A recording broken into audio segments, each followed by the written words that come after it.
Greetings to everyone. Thank you for joining me today. My name is Marc Rivera, and I'm so glad to be able to connect with you and just be able to share with you some thoughts that I have in my mind.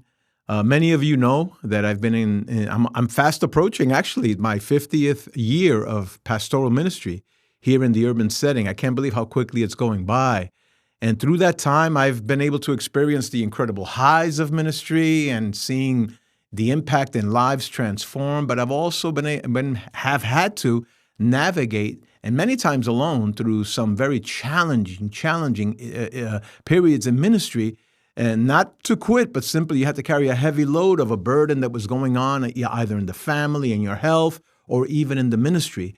If you remember the last video that I presented to you, we talked about pastor to pastor, and there, what I've discovered is many pastors, we can walk with them. We can be with them during these moments of struggle, these moments of questioning even their own capacity to do what they need to do, or even something as simple. You might think it's simple, but it can be totally consuming, of even questioning whether they're called or not to do what they're supposed to be doing.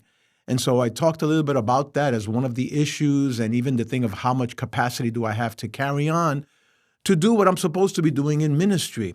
The other area that's been pressing in my heart, and that's this thing I call emerging voices.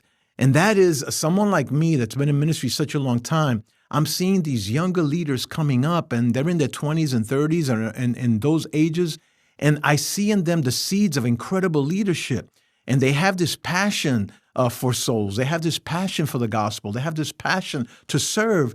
And yet they're coming into this area that can be very volatile and difficult if they're left by themselves. And look at my idea. Why not, guys like me, listen to those voices, but more than listen, stand alongside them and help them to get through. And when they hit the bumps along the road, that we can be there in a connecting way that's not hierarchical, nor demanding, nor draining, but rather that we understand and we can prepare a platform and a pathway and a road and a lane for them to be able to achieve incredible things for the Lord and for the gospel. That's what I call emerging voices.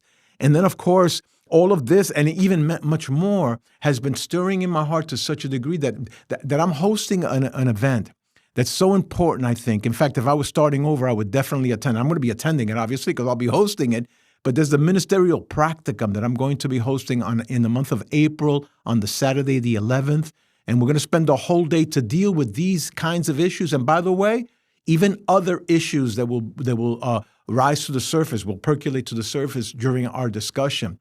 And that gathering is going to be a gathering of seasoned people, but also these emerging voices that I mentioned before. Is going to be a gathering of leaders that have had successes in ministry and those that have been able to navigate and superseded the difficulties that they went through as well. And what does that mean? Well, that's what a practicum is. A practicum is you have someone with technical, formalized training and theory coming in, and then on the other side, you have someone with wisdom from the experience of life, boots on the ground.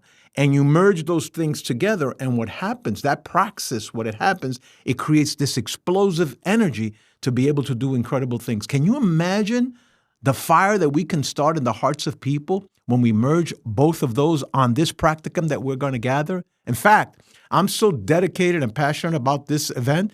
You need to be there.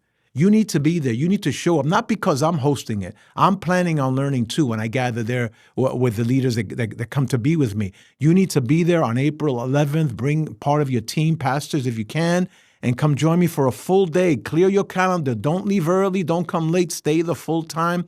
And I want to greet you personally as we celebrate this victory of coming together to do better work for the Lord. God bless you richly, and I look forward to greeting you personally.